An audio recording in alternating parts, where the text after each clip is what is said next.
Dan pemirsa, untuk membahas terkait dengan putusan ini kita tersambung bersama dengan perwakilan Perludem, ada Mbak Hori Nisa. Selamat sore Mbak Nisa. Selamat sore Mas Jason. Suara saya terdengar? Baik, ya. Terima kasih Mbak Nisa bergabung bersama kami di Breaking News Metro TV. Tadi kami sudah sama-sama mendengar bahwa putusannya ini diberhentikan secara tetap begitu dari jabatan Ketua KPU RI. Apakah ini memang sudah keputusan yang tepat?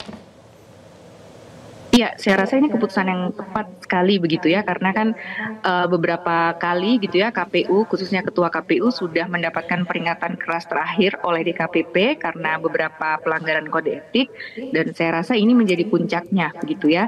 Apalagi tadi disebutkan dalam pembacaan putusan memang terbukti apa yang disampaikan atau apa yang diadukan oleh pengadu itu semuanya dikabulkan oleh DKPP, ada relasi kuasa, ada mengubah peraturan internal KPU sendiri gitu ya, dan itu semuanya terbukti, sehingga memang sanksi yang diberikan oleh DKPP berupa pemberhentian tetap bukan hanya sebagai ketua tapi juga sebagai anggota KPU. Saya rasa ini merupakan sanksi yang sudah sangat tepat, dan ini saya rasa sanksi yang bisa memberikan efek jera, karena biasanya kan kalau kemarin kan kita rasanya dengan DKPP sanksinya sanksi peringatan keras terakhir begitu ya, publik bertanya-tanya, ini tidak memberikan efek jera. Nah, dengan pemberhentian tetap saya rasa ini bisa memberikan efek jera dan bisa juga menunjukkan bagi para penyelenggara pemilu yang lain ya, baik yang ada di tingkat pusat maupun daerah, untuk berhati-hati tetap menjaga integritasnya sebagai penyelenggara pemilu, Mas.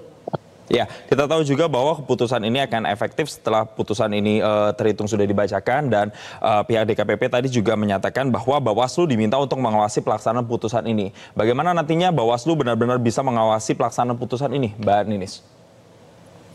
Ya, sekarang kan tadi DKPP mengatakan bahwa putusan ini berlaku sejak dibacakan.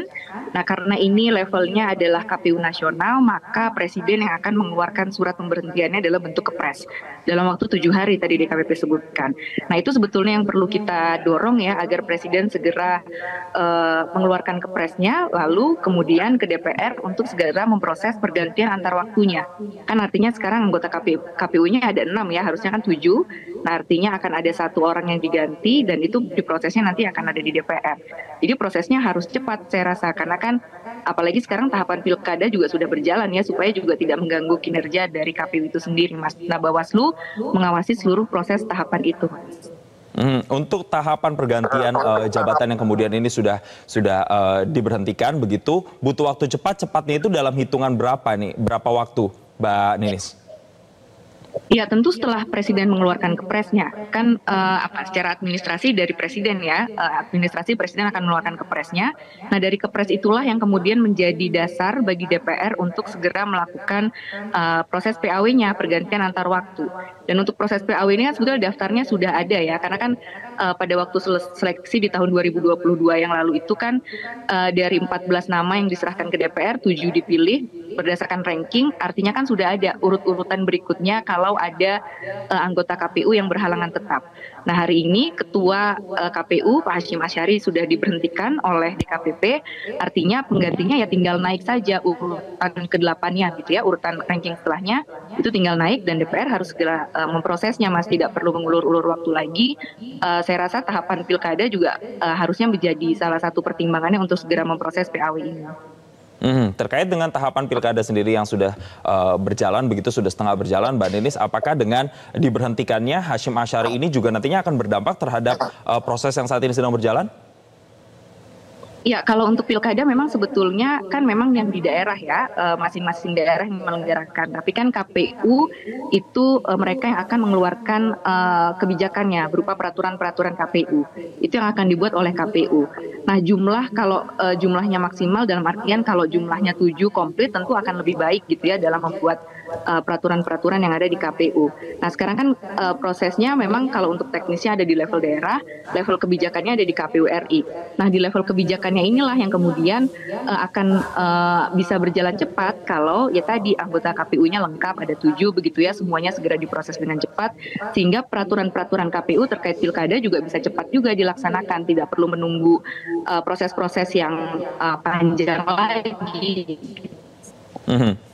Baik, Mbak Ninis, kalau kita melihat lagi kasusnya secara holistik, secara keseluruhan, sebelum dijatuhi keputusan ini memang sudah ada aduan dan diberikan peringatan keras pada saat itu. Dan hingga saat ini sudah diberhentikan jabatannya sebagai Ketua KPU RI. Nah, apa kemudian implikasinya secara psikologis kepada masyarakat melihat institusi KPU atau lembaga KPU ketika Ketua KPU RI-nya ini diberhentikan karena terlibat kasus asusila?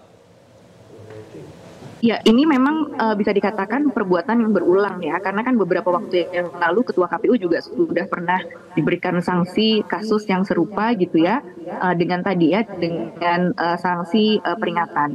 Nah, ini tentu akan membuat publik tentu ada rasa mungkin kecewa gitu ya sebagai sebuah penyelenggara pemilu yang harusnya bisa menjaga integritasnya, yang menyelenggarakan pemilu tapi terjebak begitu ya terhadap kasus-kasus asusila. Nah, saya rasa kasus ini bukan hanya terjadi di tingkat pusat. Beberapa waktu yang lalu DKPP juga pernah memutus kasus asusila di level daerah. Nah, artinya KPU sebagai penyelenggara pemilu harus betul-betul bisa menjaga dirinya, menjaga relasi kuasanya begitu ya antara anggota KPU dengan bawahannya, jangan sampai terjebak karena mungkin ya hal-hal seperti ini bisa dikatakan mungkin bukan lumrah terjadi karena di sebelumnya di periode sebelumnya pun juga terjadi kasus-kasus asusila yang menimpa penyelenggara pemilu dan hampir semuanya mereka-mereka yang terjerat kasus ini adalah diberhentikan tetap. Artinya kan ini mungkin juga sudah perlu menjadi perhatian publik gitu ya. Kita harus punya concern jangan-jangan di penyelenggara pemilu kita ini menjadi salah satu masalahnya begitu ya kasus-kasus seperti ini.